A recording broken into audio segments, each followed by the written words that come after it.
and welcome to the Sunday worship service of the Unitarian Universalist Society of Schenectady. Today is Sunday, November 26th. I am Stephanie Maslanka. My pronouns are she, her. I am serving as your worship associate today.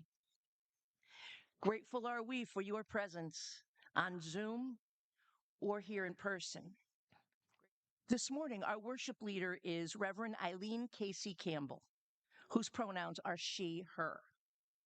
Reverend Eileen serves the Unitarian Universalist Church of Canandaigua, New York.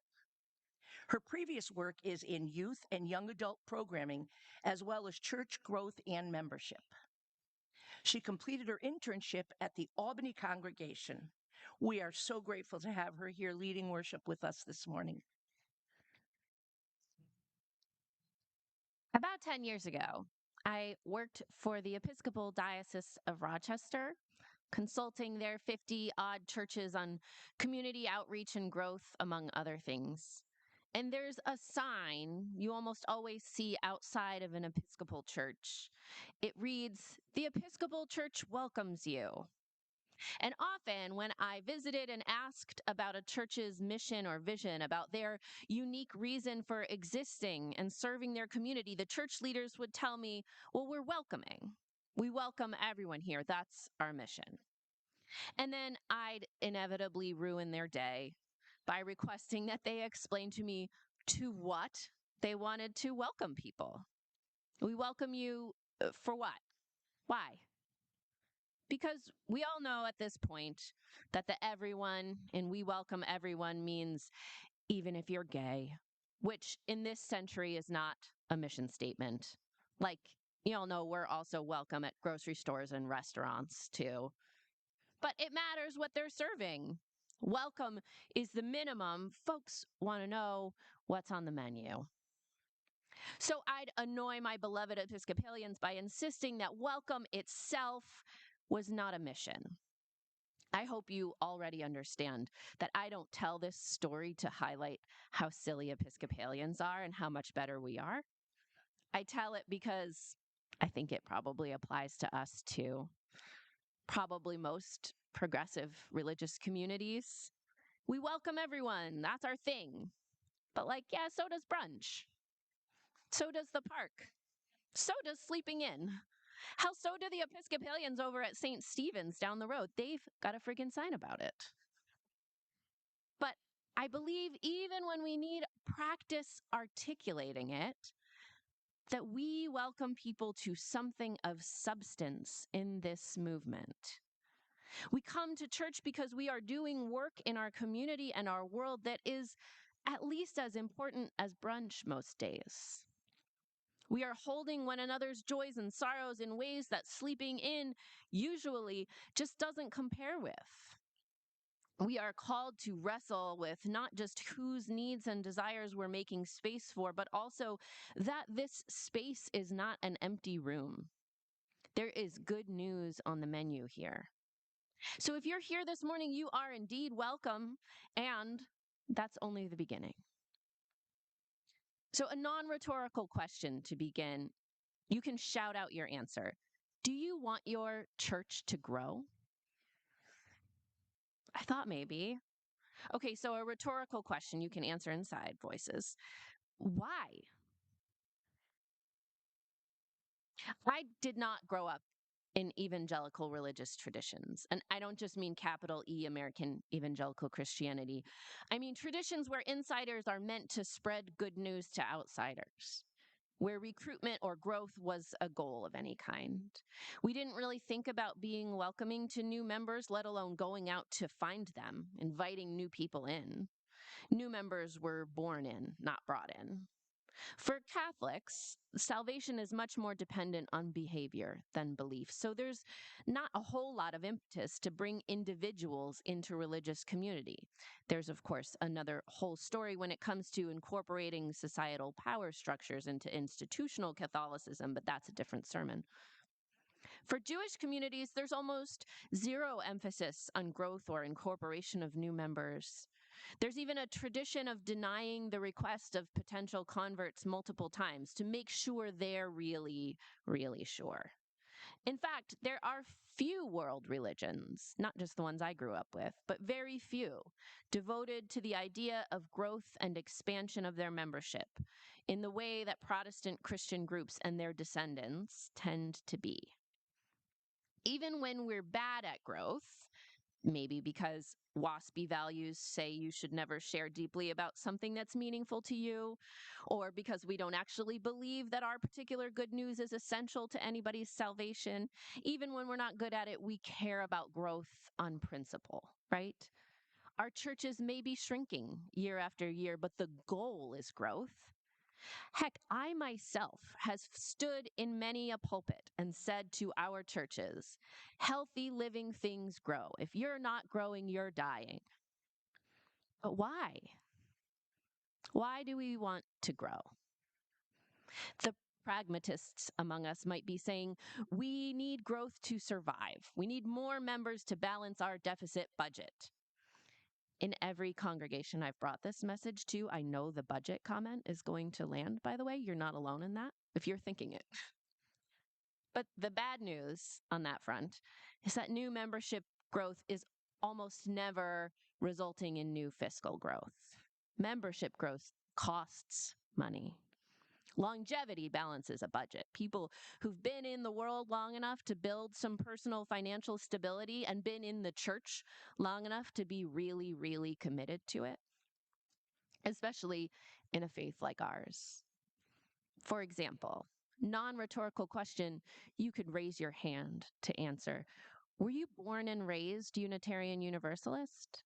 Who among us? Yeah, a scattering. And and how many of us came to Unitarian Universalism later in life? We are a tradition that is centuries old, where some 80% of us are converts. We're actually pretty good at getting people in the door, not so good at keeping them. And I don't know, maybe it's partly because we treat them like their purpose in being with us is to help pay our bills. I'm still not sold on the why. Why do we want to get people in the door? And why do we want them to stay? Some of my more sentimental friends may be thinking, because we want this place to exist after we're gone. We have to grow at least the same rate that we're dying if this community is going to last. To which, annoyingly, I admit, I say, why? Why do we want it to last? And I know these questions are kind of exasperating. I don't think we should take for granted, though, that growth is our goal without examining the why. And I'll tell you a secret that maybe you've already guessed. I don't care if our churches grow. Not on my best days. Now, I'm not too proud to admit that in my most desperate, ego-driven moments, which somehow always happen in the middle of the night, I will sit up in bed and say to myself, this year, I think I really could grow my church. But at my best, at my spiritual core, even when I say healthy living things grow, I do not care if this church, my church, this denomination, this movement grows. Growth is a side effect of health, not its purpose. What I care about is that every person here can not just articulate, but embody the good news of Unitarian Universalism. And what, you may be asking, the hell is that? Because let's not kid ourselves, we bury it pretty deep sometimes, right? It can be easy, far too easy, to think of our faith like an empty room, in which case, welcome is the only thing we have to offer. Y'all come and just bring whatever you carry. Every belief fits, everyone is welcome. This is not, even if we really fail to grow our membership, an empty room. There is good news at the heart of what we are doing, even if we struggle to name it. So let's struggle a little bit together. So James Luther Adams, nerd alert. James Luther Adams was a Unitarian minister and theologian in the early to mid 20th century who wrestled with the question of the foundations of our faith. And his wrestling is maybe a good place for us to start our struggle. Reverend Adams wrote about what he called the 5 smooth stones of liberal religion. This was in reaction to what were called the 5 rough stones of Christianity, and that's a different sermon. Adams' smooth stones were: 1, our faith depends on the principle that revelation is continuous. He meant that religious tradition is a living tradition because we are always learning new truths, new ways of looking at the truth. There is not in Unitarian Universalism the idea that our spiritual wisdom is limited to a certain source or that that source has been fully understood and revealed. We learned in his lifetime what the original Hebrew of the Jewish Bible said and what the inside of an atom looks like, and he thought those revelations should change us spiritually. Second, he said all relations between persons ought ideally to rest on mutual free consent and not on coercion. It's foundational to our faith that we freely choose to enter into relationship with one another. This is the smooth stone I like to call, no matter how weird worship gets, this is not a cult. Because there's no punishment, community punishment or divine punishment for those who choose not to be part of this church. There's no shunning of people who leave. Our congregations are not obligated to any higher authority than their own people. We join together freely.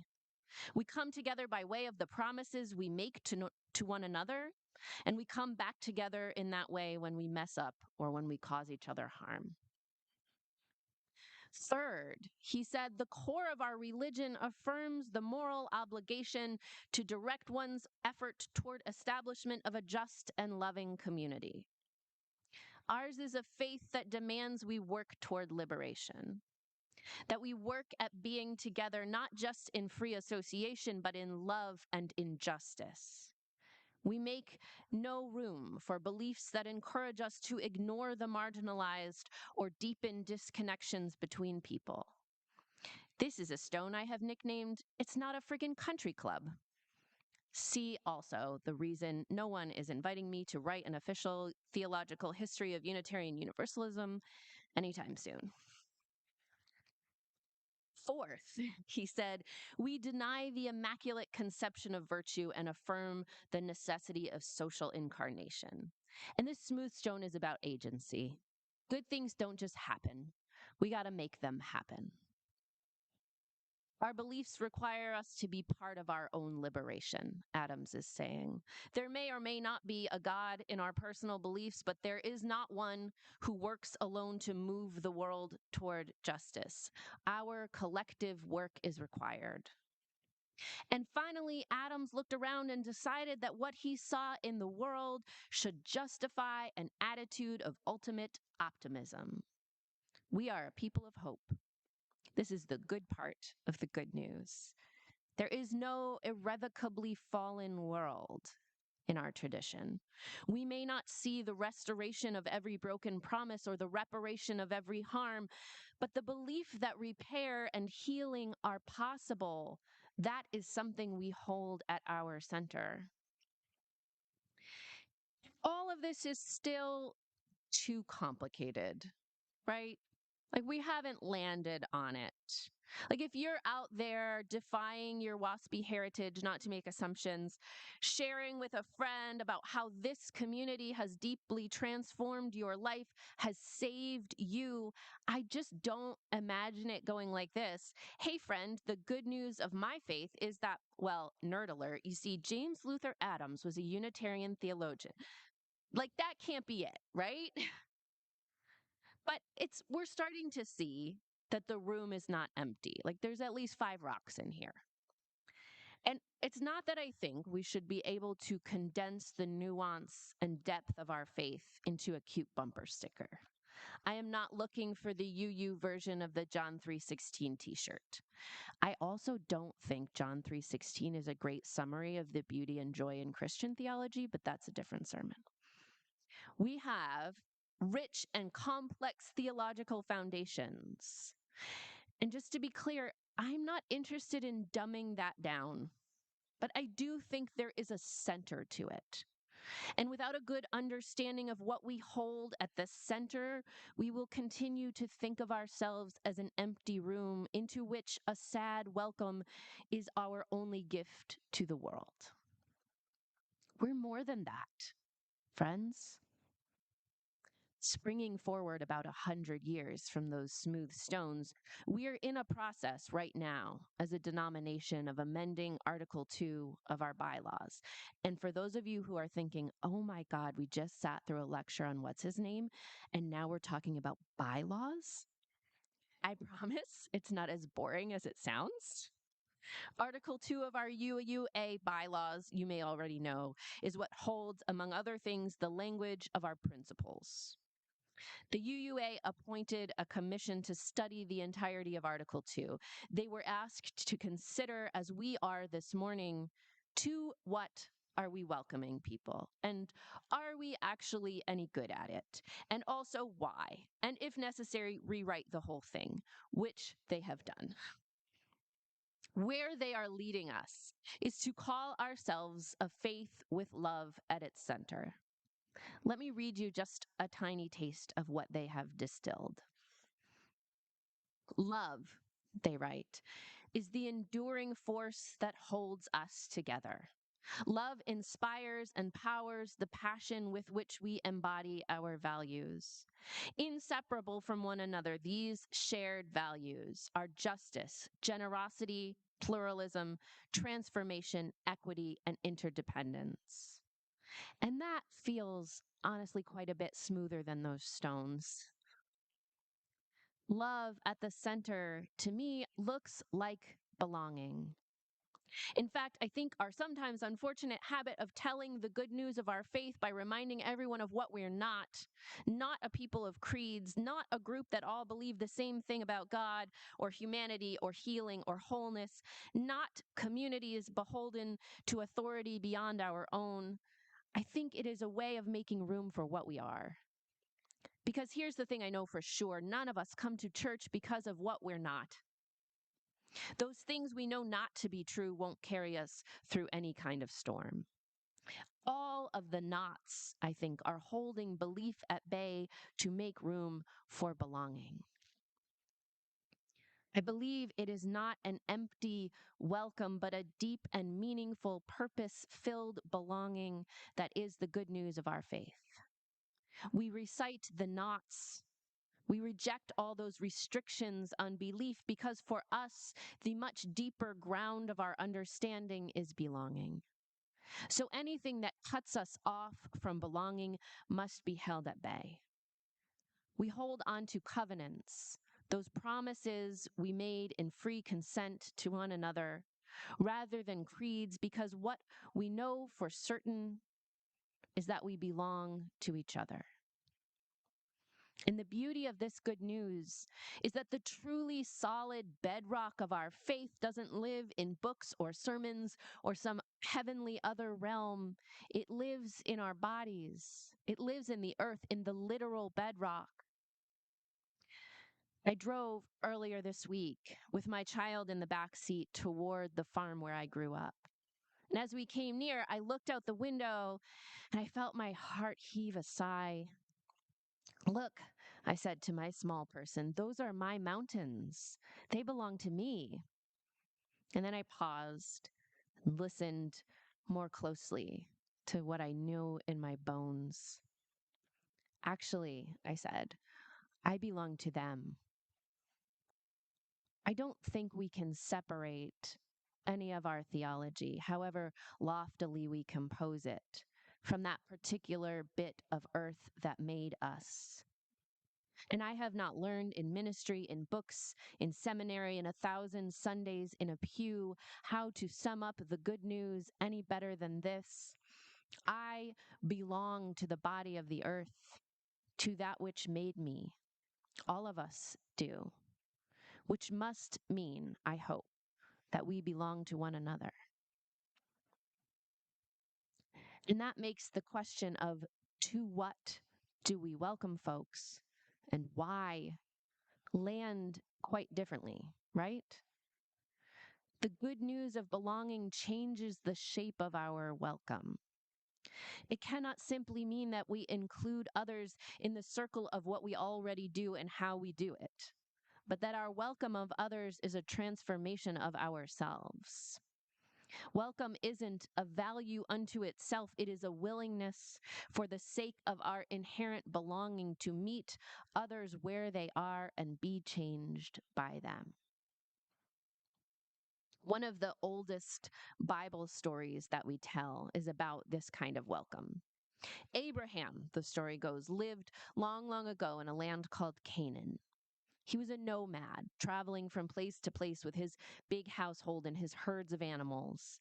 And they had no permanent home, but they brought tents with them as they traveled. It was a dangerous and vulnerable life to be nomads. They were at high risk for thieves and criminals. They didn't have long-term communities, so it was hard to know who to trust. Everyone was a stranger and anyone might be dangerous. So one day, Abraham was sitting outside his tent, resting after a long day of work, probably, when he saw some strangers approaching way out in the distance. And he didn't run or hide or prepare to defend his household. He didn't even wait where he was to see what would happen if they ever showed up at his door. He got up from his seat and he went out into the field to meet those strangers. He walked with them. And when they got back to his tent, he offered to wash the dirt off their feet and to feed them. "Stay with us for the night," he asked. Quite some time after taking care of the strangers, Abraham finally got around to asking who they were and found out that they were his God in disguise. He chose the kind of welcome rooted in the good news of deep belonging, of an interdependence that is written into our being. He chose to widen his small, safe circle and to be changed by that. He chose not to wait for those strangers to come to him, but to go to where they were and walk with them. And when he did, he met divinity itself.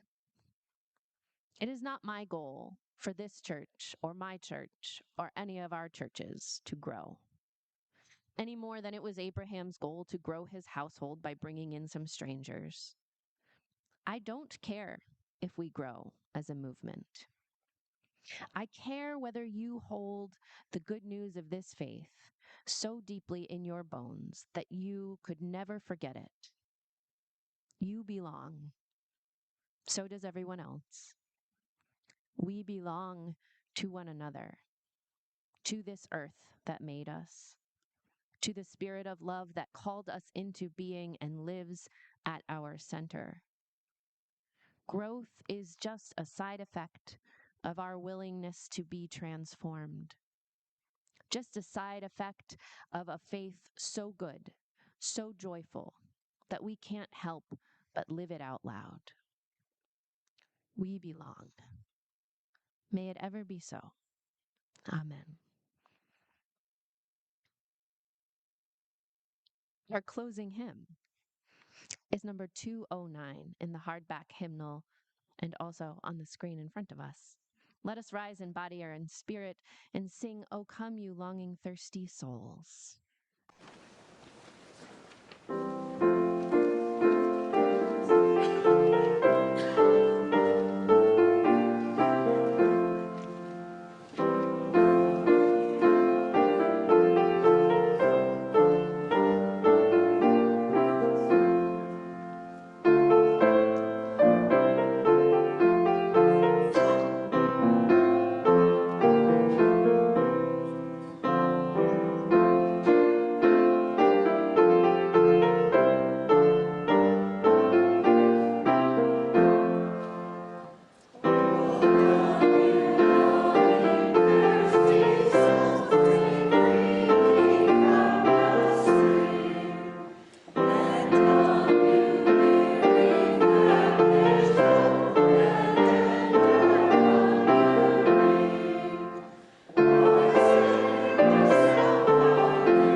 I want to thank the tech deck and all the volunteers this morning, everyone here for being so welcoming to me.